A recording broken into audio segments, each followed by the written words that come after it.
correspondant au thème de cette salle 611,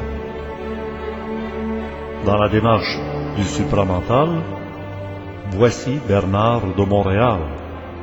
L'une des premières conférences données par Bernard de Montréal, intitulée « Les maîtres du monde ».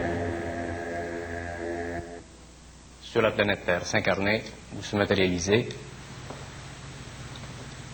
leur compréhension du phénomène humain est totale et leur capacité d'organiser la société de l'avenir en relation avec des données, des sciences,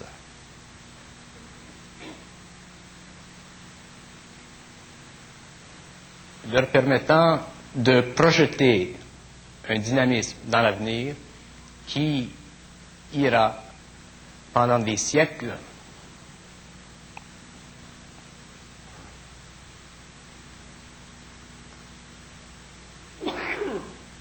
se terminer dans une évolution quelconque. Les maîtres du monde, lorsqu'ils viennent ici, ont un plan de vie pour la planète. Ils le connaissent très bien, ce plan de vie, mais ils ne peuvent pas empêcher l'inconscience de l'homme de faire interférence avec ce plan de vie. Et pour cette raison, leur tâche est ingrate. Elle n'est pas ingrate humainement parlant, mais elle est ingrate dans ce sens que souvent, ils doivent, sinon revenir, du moins continuer sur d'autres plans à veiller à ce que s'exécute finalement le plan qui avait été projeté dans son origine.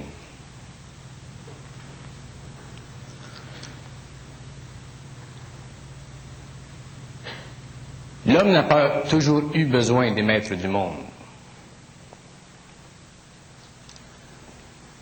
Lorsque l'homme a été préparé pour vivre sur la planète Terre, son âme était très jeune. L'âme n'avait aucune connaissance de l'expérience humaine. Elle était sage, mais elle était bête. Elle était belle parce qu'elle n'était pas souillée, mais elle n'avait pas l'expérience. Et elle ne connaissait pas non plus la puissance de la matière.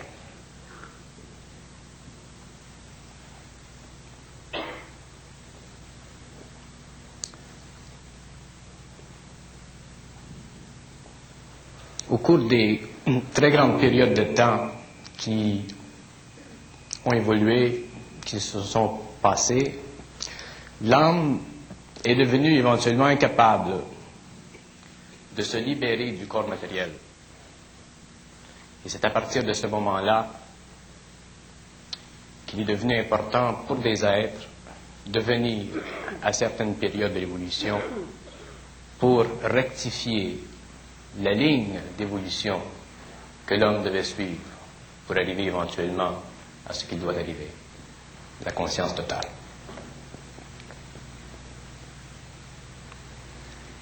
Les textes anciens, les textes orientaux, les textes égyptiens, les textes chaldéens, tous ces textes ésotériques, occultes, racontent l'histoire apocryphe de ces maîtres du monde. Mais ce que ces textes ne racontent pas, c'est la dimension de ces êtres et le pourquoi de leur intérêt à l'évolution de l'homme. Pour connaître un être d'une façon totale, il faut connaître les archives, la mémoire de cet être-là. Ainsi, on peut brosser un tableau plus réel de leur mission et de leur mandat. Si on retourne dans le temps, il y a eu sur le fameux continent de la Lémurie dans le Pacifique.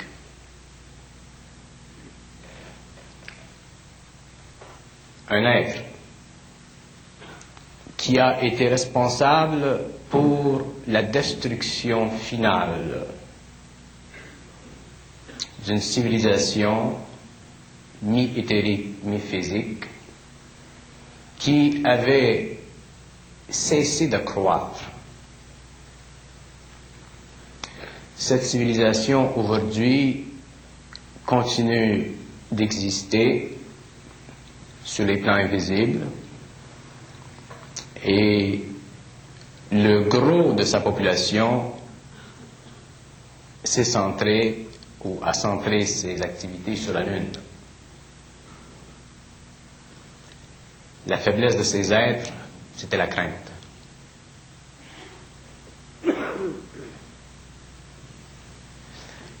Les maîtres savent que la crainte, c'est un cancer, que la crainte fait partie de l'ego, que la crainte est une fondation, un bloc sur lequel s'érige la statue de l'ego. Et lorsqu'une civilisation est prise dans cette crainte, c'est très difficile pour cette civilisation de servir un plan cosmique. Elle doit être anéantie. Ses pouvoirs d'évolution biologiques ou psychiques doivent être retardés et souvent elle doit être envoyée à évoluer sur une autre planète.